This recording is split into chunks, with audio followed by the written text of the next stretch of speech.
Hello and welcome to this edition of Straight to You. Last week we had members of the State Board of Education visit two of our schools. They visited Glenwood and Lincoln, and they came away very impressed.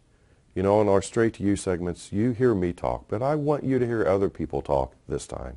Those folks being Tony Walker, a member of the State Board of Education, as well as Justin Cohen, who's president of Mass Inside Education. I want you to hear them applaud your efforts. You know, I hope you understand that I believe so much in the work that we do, and I appreciate what you do on a daily basis. But I hope that the words of Justin and Tony validate the outstanding work that you do, and that outstanding work is acknowledged not only throughout the state of Indiana, but throughout the nation. So once again, thanks for what you do and how you do it. Sarah? Well, I just have a few, and Dan, you're quite right. We have learned a lot. I learned a lot today, quite frankly. I am so glad I made the 5.5-hour trip down to Evansville.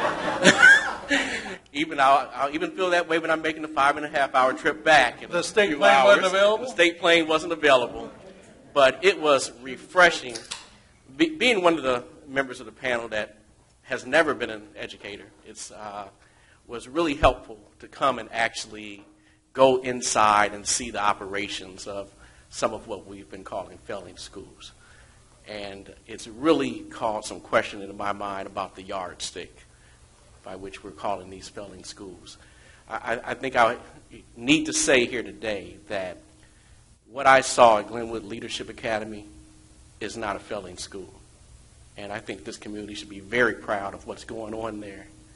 And I've been uncomfortable over the years just having an accountability rubric at the elementary school level that measured standardized testing scores. And I think Glenwood Leadership Academy is a perfect example as to why that model doesn't really work. We've got to come up with some other multiple measures to assess these schools more accurately. I saw dynamic leadership. I saw great community partnerships, up to 50 community partnerships at that school, 10 active on a daily basis. I saw AARP assistants in almost every classroom, kids engaged, teachers engaging. It's everything that you would want in a school. And there's just nothing in my mind that I can wrap around now, having seen that supports that being a failing school. And I just want to give kudos to Dr. Smith and Mrs. Skinner for what's going on there. We didn't get to spend as much time at Lincoln, but I leave here changed and very impressed with what's going on at Glenwood Leadership Academy. And I think that's definitely going to inform recommendations that I hopefully the board will consider about how we not only look at what to do about turnaround schools, but what we do with accountability measures. So first of all, thank you for having us. The first time I came to Evansville, I sat in this room and watched a very rigorous accountability meeting where the superintendent had the various cluster heads.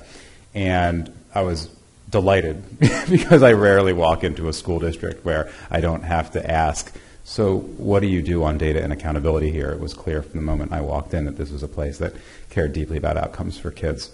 So thanks for being here, and David, Carrie, and everybody, thanks for having us.